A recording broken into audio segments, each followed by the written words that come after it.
এই বহুরূপী হরিদা আজকে তিনি এই শহরের রাস্তাতে বাইজি সেজে ঝুমঝুম করতে করতে ঘুরে বেড়াচ্ছেন। শহরে যারা নতুন এসছে তারা দুই চোখ বড় করে তাকিয়ে থাকে, কিন্তু দোকানদার হেসে ফেলে। হরির কাণ্ড! এটা একটা বহুরূপী নাকি? কারো কারো মুগ্ধ চোখের মোহভঙ্গ হয়, আর যেন বেশ একটু হতাশ স্বরে প্রশ্ন করে ওঠে। এবার যখন দোকানদাররা বলছেন যে হেসে ফেলে যে এটা হরির কাণ্ড, তখন যারা নতুন এসেছিলেন, যারা জানতেন না যে হরিদা বহুরূপী সেজে ঘুরে বেড়ান বা এই হরিদাই আজকে বাইজি সেজেছেন, তারা যারা সত্যিকারের বাইজি ভেবেছিলেন তারা একটু হতাশ হয়ে যান যে এটা একটা বহুরূপী, এটা সত্যিকারের বাইজি নয়, এটা তারা বলেন। এবারে তাদেরও কারো কারো মুগ্ধ চোখের মোহভঙ্গ হয় এবং তারা হতাশ স্বরে প্রশ্ন করে ওঠেন। বাইজির ছদ্মবেশে সেদিন হরিদার রোজগার মন্দ হয়নি। মোট 8 টাকার 8 টাকা 10 আনা পেয়েছিলেন। তাহলে বাইজির ছদ্মবেশে হরিদার রোজগার কত হয়েছিল? হয়েছিল মোট 8 টাকা 10 আনা। এটা আমাদের মনে রাখতে হবে যে বাইজির ছদ্মবেশে হরিদার কত রোজগার হয়েছিল? 8 টাকা 10 আনা।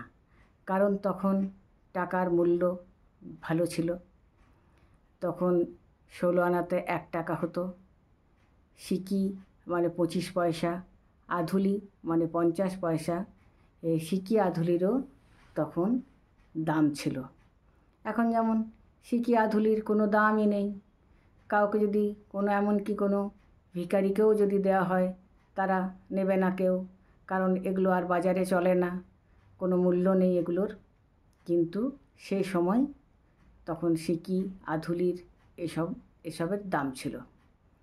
এরপর হরিদা কি করেন না, তিনি দোকানের সামনে গিয়ে দাঁড়াচ্ছিলেন আর এই রূপসী বাইজি মুচকি হেসে চোখ টিপে একটা ফুল সাজি এগিয়ে দিচ্ছিলেন। দোকানদারও হেসে ফেলে একটা করে সিকি তুলে নিয়ে বাইজির হাতের ফুল সাজির উপরে ফেলে দিচ্ছিলেন।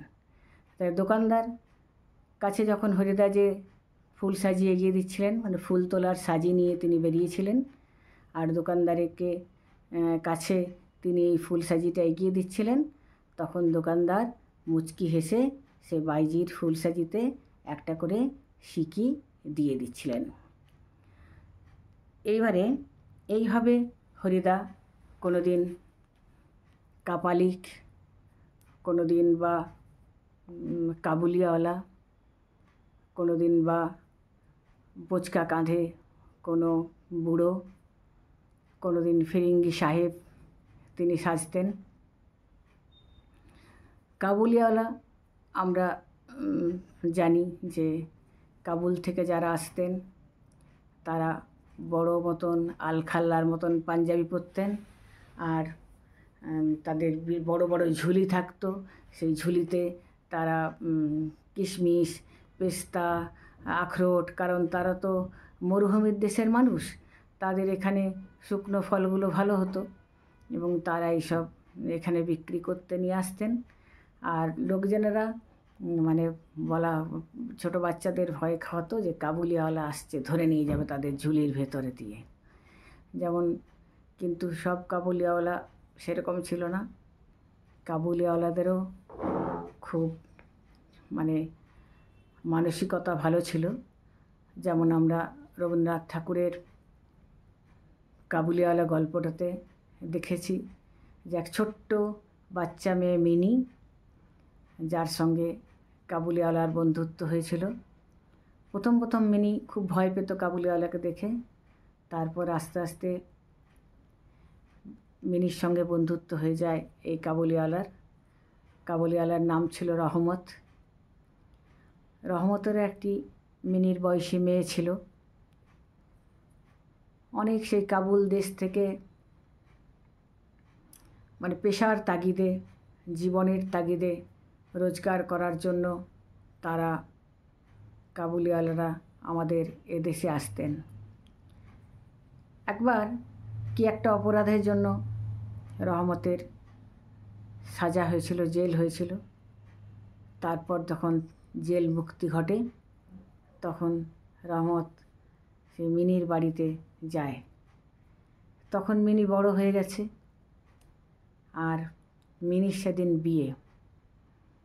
এরপর রহমত যখন জানতে পারলেন যে মিনি এত বড় হয়ে গেছে, খোঁকি বলতে মিনিকে, খোঁকি খোঁকি এত বড় হয়ে গেছে, খোঁকির বিয়ে, তখন তার মনে পড়েছিল তার নিজের মেয়ের কথা, যে তার মেয়েও তো এত বড় হয়ে গেছে। তখন তার খুব মন খারাপ হয়েছিল। তো তিনি একবার মিনিকে দেখতে চেয়েছিলেন, খোঁকিকে। তার বাবা যখন মিনিকে বাইরে এসে কাবুলিওয়ালার সঙ্গে দেখা করতে বলে, তখন কাবুলিওয়ালা বলেছিলেন, খোঁকি তুমি শ্বশুর বাড়ি যাবে? মিনি লজ্জা পেয়ে ভেতরে চলে গিয়েছিলেন। এরপর মিনির বাবা রহমতকে টাকা পয়সা সাহায্য করে তার নিজের দেশে তার মেয়ের কাছে ফেরত পাঠিয়েছিলেন। তো এরকম কাবুলিওয়ালা সাজতেন হরিদা, কখনো আবার কাপালিক সাজতেন। কাপালিক যারা সেই সাধনা, তন্ত্র সাধনা করেন, আবার কখনো বোচকা কাঁধে বুড়ো, কখনো সাহেব, এরকম নানান সাজে হরিদার দিন বেশ আনন্দেই কেটে যেত।